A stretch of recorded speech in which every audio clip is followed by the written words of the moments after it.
Buenos días, hermanos. Que la paz del Señor y la gracia de Él estén con ustedes en esta preciosa mañana de agosto 30 del año 2020. Oramos al Señor en este momento. Gracias, Señor. Bendecimos, Señor, tu nombre. Damos gracias por tus nuevas misericordias día a día, Señor. Por tu atención para con nosotros, por ser, Señor, nuestro refugio. Gracias, Padre, por oír nuestros pensamientos, conocer nuestras oraciones, por ser esperanza para los que te aman. Hoy, Señor, nos acercamos a ti reconociendo que tú coronas el año de tus bienes. Por tu compasión y bondad, Señor, que hoy tu palabra pueda ser escuchada y sea de bendición para los que en ti confían. Que la misma sea esparcida, Señor, a los pueblos que aún no te conocen, para que puedan entender que solo en ti, Señor, hay vida eterna y salvación. Te lo pedimos todo esto en el nombre poderoso de tu Hijo Jesús. Amén, amén y amén. Hay personas que entienden que desde el punto de vista de virtudes cristianas solamente existen 4 virtudes cardinales. Otros entienden que existen 7 virtudes teologales. Sin embargo, la palabra del Señor nos enseña que es totalmente diferente. Podemos tener múltiples virtudes y con ellas ser agradable a nuestro Dios. Hoy quisiera comenzar con el capítulo de Colosenses en el versículo 1 hasta el versículo 12. Y quisiera resumirlo de la siguiente manera. Pablo pide que Dios le conceda sabiduría e inteligencia espiritual a los colosenses. A la vez le da gracia porque ellos conocen la fe por medio de Cristo Jesús. Y no solo eso, esa fe la pusieron en acción total, consagrando el amor que tenían hacia Dios también para sus hermanos. Él dice que con esa sabiduría e inteligencia espiritual, Él espera que los colosenses anden como es digno del Señor, agradándole en todo, llevándole fruto en toda buena obra y creciendo en el conocimiento de Dios para que sean fortalecidos con su poder. Es interesante porque en el idioma griego encontramos palabras que, aunque pudiera significar lo mismo, se escriben de manera diferente. Cuando la llevamos a la práctica, nos damos cuenta de que hay una diferencia al momento de aplicar esa misma palabra. Esto sucede con la palabra que en español nosotros llamamos paciencia. En griego existen 2 palabras que pudieran significar lo mismo. La primera es macrotomea y la segunda es hopomonai. Ambas se pueden traducir como paciencia. Lo interesante es que la palabra macrotomea se suele traducir por longanimidad. En la Reina Valera se traduce como paciencia. Esta quiere decir básicamente paciencia con las personas. Es una cualidad de mente y de corazón que nos permite soportar a las personas desagradables, maliciosas y crueles sin dejarnos amargar, sin que la torpeza le haga desesperar, ni su necedad nos irrite, ni su desamor altere nuestro amor hacia ellos. Es el espíritu que no pierde nunca la paciencia con las personas, ni deja de creer y esperar en ellas. La otra palabra es hopomonai. Esta quiere decir paciencia, pero no en el sentido corriente de bajar la cabeza y dejar pasar la marea de los acontecimientos sin ofrecer resistencia. Quiere decir no solamente la habilidad de soportar cosas, sino la habilidad de soportarlas y cambiarlas para la gloria de Dios. Es una paciencia conquistadora. Es la habilidad de tratar triunfalmente cualquier cosa que la vida nos pueda hacer. A muchos de nosotros nos cuesta trabajo plasmar en un papel nuestros sentimientos y pensamientos hacia las personas. Aún en ocasiones se nos hace sumamente difícil escribir a los seres que amamos y afirmar para ellos nuestro amor. Imagine usted cuán difícil será entonces poder escribir una carta que lleve aliento, amor, satisfacción, consuelo, gracias y prevención para personas a quien ni siquiera usted conoce. El apóstol Pablo no había formado parte de la fundación de la iglesia de Colosas ni de la iglesia de Laodicea. No los conocía de manera personal, pero sin lugar a dudas, desde su fundación, ambas iglesias habían sido dirigidas por el mismo apóstol. Durante los 3 años que pasó en Éfeso, toda la provincia de Asia fue evangelizada. Todos sus habitantes, tanto judíos como griegos, habían escuchado la palabra del Señor. Colosas era una ciudad que estaba situada a unos 150 kilómetros de Éfeso, y no sabemos a ciencia cierta quién fue el fundador de esa iglesia. Pudo haber sido Epafras, al que se describe como consiervo amado de Pablo y fiel ministro del Señor en aquella iglesia. Debe haber sido él mismo quien le lleva la noticia a Pablo, el cual estaba preso en Roma en ese momento, de la situación que se estaba desarrollando en Colosas. Algunas eran buenas noticias, de forma que Pablo da gracias a Dios por la fe de ellos en Cristo y su amor hacia los santos, y se goza totalmente del fruto cristiano que están produciendo. Pero también había problemas. No había llegado la pandemia, pero Pablo creía que era mejor prevenir que curar antes de que se siguiera extendiendo la herejía. La iglesia de Colosas era gentil en su gran mayoría. Por esta razón, en Primera de Colosenses, en el versículo 21, el apóstol Pablo nos dice que eran extraños y hostiles. Esta era una frase usada por Pablo para referirse a los que habían estado fuera del pacto de la promesa. Nos habla en Primera de Colosenses y el versículo 27 de dar a conocer el misterio de Cristo entre los gentiles. El problema era que había una tendencia que estaba abarcando a la iglesia de Colosas. Es lo que se llama y se llamaba la herejía gnóstica. Esta herejía presentaba dos suposiciones básicas sobre la materia. La primera posición era que creían que únicamente el espíritu era bueno, mientras que la materia era esencialmente mala. La segunda posición decía que la materia era eterna y que el universo no fue creado partiendo de la nada. Por esta razón, esto tenía un efecto en la doctrina de la creación. Si Dios es espíritu totalmente bueno, no podía trabajar con la materia que es mala. Por lo tanto, decían que Dios no era el creador del mundo. Para ellos, Dios había producido una serie de emanaciones que se alejaban de Él hasta que al final la primera emanación estaba tan distante de Dios que ésta pudo tener contacto con la materia y pudo crear el mundo. Por lo tanto, entendían que el Dios del Antiguo Testamento no era el Dios del Nuevo Testamento. Ese tipo de enseñanza filosófica tenía un efecto en la doctrina de la persona de Jesucristo. Si la materia era totalmente mala y Jesucristo era el Hijo de Dios, entonces no podía asumir un cuerpo de carne y sangre. Para ellos, Jesús debía haber sido una especie de fantasma espiritual. Enseñaban que Jesús no dejaba huella en el suelo cuando andaba, y esto distanciaba a Jesús completamente de la humanidad. Además, indicaban que al final, en la muerte en la cruz, Cristo había dejado a Jesús antes de su muerte. Ninguna otra carta de Pablo presenta una enseñanza tan elevada de Jesucristo, ni insiste tanto en su plenitud y suficiencia. En ella encontramos un mensaje contundente en contra de la herejía gnóstica. Pablo nos dice que Jesucristo es la imagen del Dios invisible. En Él habita toda la plenitud, como nos dice en el Colosenses, versículo 15 al 19 del capítulo 2. En Cristo están escondidos todos los tesoros de la sabiduría y del conocimiento, como nos dice en el capítulo 2, versículo 3. Es en ese mismo capítulo, en el versículo 9, nos dice que en Él habita corporalmente toda la plenitud de la divinidad.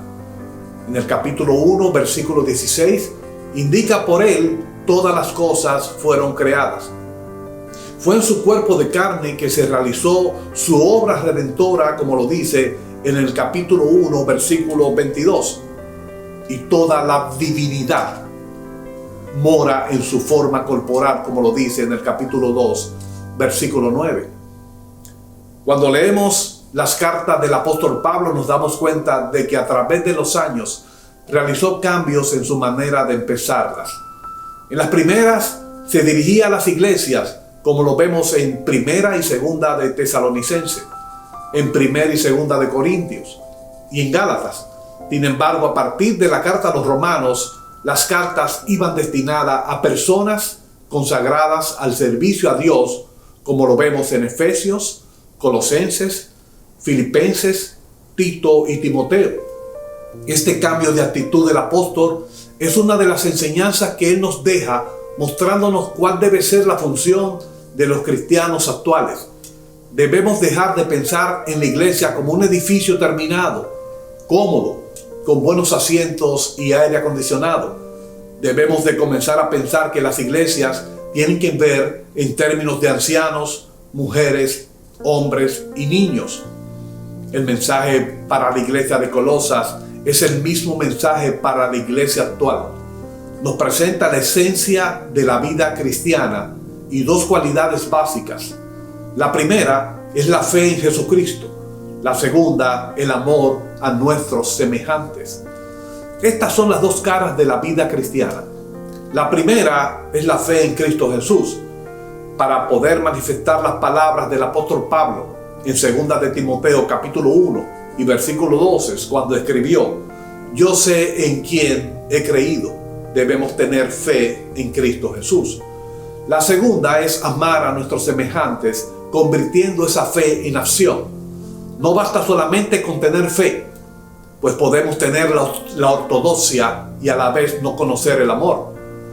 Tampoco basta con amar a las personas, porque sin una fe real, ese amor puede no ser más que algo de sensibilidad. El cristiano tiene un doble compromiso. En primer lugar, está comprometido con Jesucristo y en segundo lugar, con sus semejantes. Estas componen los dos pilares de la vida cristiana. La pregunta sería: ¿cómo podemos mantener ese doble compromiso con Jesús y con los semejantes? La respuesta está en la misma palabra de Dios y se basa en la esperanza que está reservada en los cielos por medio del mismo Cristo. Lo cierto es que cuando usted es leal a Jesús, esto puede suponer para las personas toda clase de pérdidas, dolores y sufrimientos. Puede que haya muchas cosas a las que tengamos que decirle adiós. Por ende, esta esperanza es que el camino de Dios siempre será mejor y que la única paz real, el único gozo verdadero, la única recompensa duradera solo se encontrará en Cristo. El Evangelio es la buena noticia de Dios. Es el mensaje que Dios es amor, bondad, misericordia y compasión de las almas de los hombres. El Evangelio es la verdad. Todas las religiones anteriores hablan de suposiciones acerca de Dios, pero el Evangelio de Cristo no ofrece suposiciones, sino certezas acerca de aquel que nos creó. El Evangelio es universal, no está confinado a razas, a una nación particular o a una clase o condición social. El Evangelio es productivo, lleva fruto, tiene poder para cambiar tanto a las personas individuales como a la sociedad. El Evangelio nos habla de la gracia. No es tanto el mensaje de lo que Dios exige como de lo que Dios ofrece. No se trata tanto de sus demandas, sino de sus dones otorgados para con nosotros. El Evangelio es ir y tratar de transmitir la buena noticia. Esto implica la obligación de compartir lo que Dios nos brinda por medio de su palabra. Es ser las manos, los pies y los labios de Jesús. Lo cierto es que la esencia de Cristo implica mucho más. Su esencia está llena del conocimiento de la voluntad de Dios, llena de la sabiduría y entendimiento espiritual.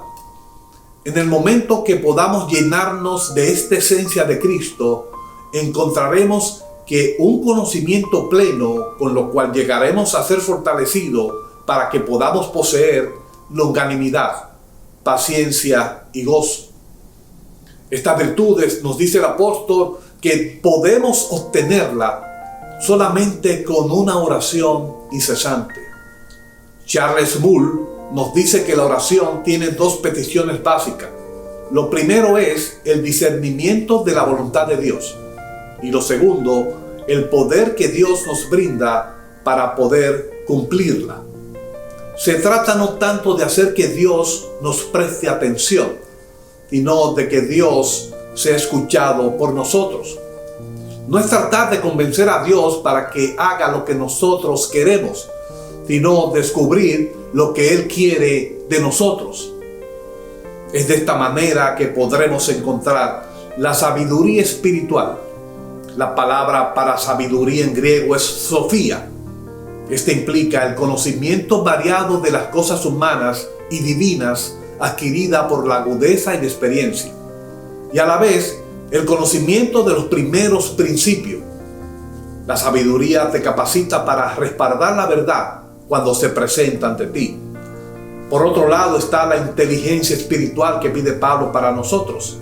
En griego es synesis, que es lo que los griegos llaman el conocimiento crítico. Es la habilidad de aplicar los primeros principios, la sabiduría, a las situaciones que nos surgen diariamente en la vida. Cuando oramos por otros, estamos pidiendo a Dios que estos puedan entender las grandes verdades del Evangelio y que puedan ser capaces de aplicarla a sus decisiones y a las tareas de su vida diaria.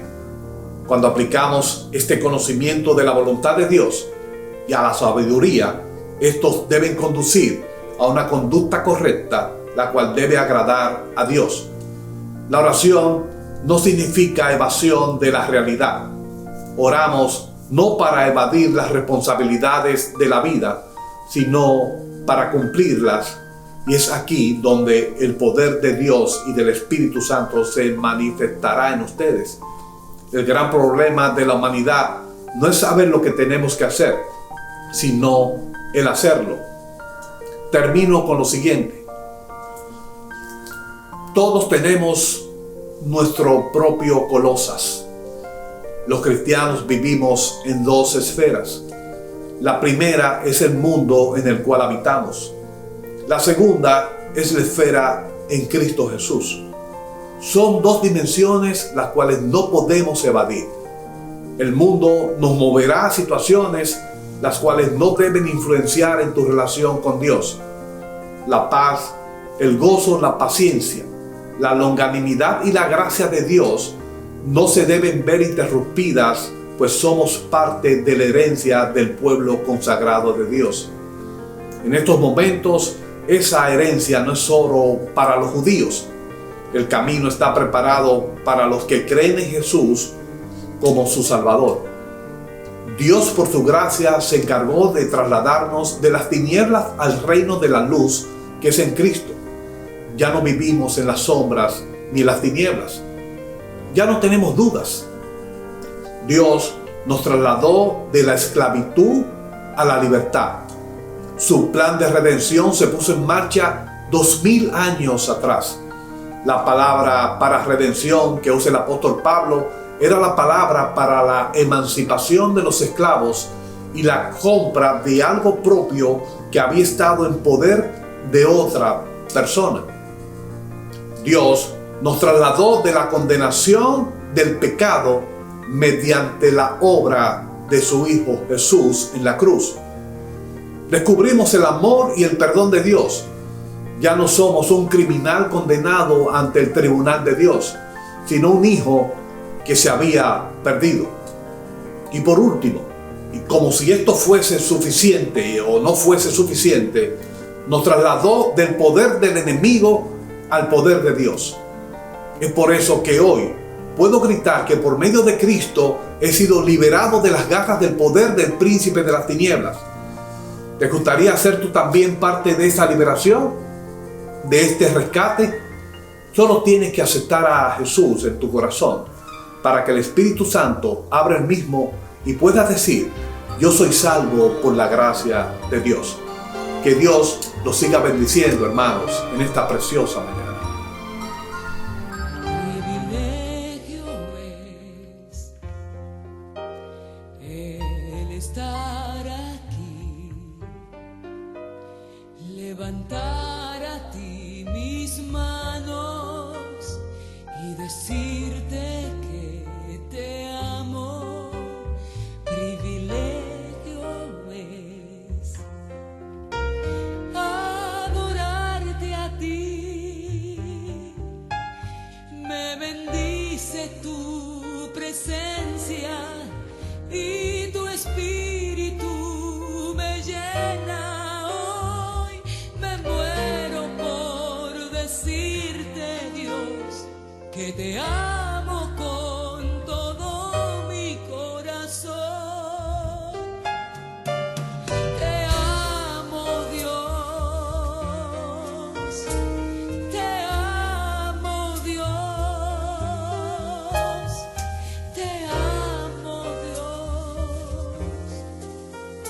Tuyo es mi amor.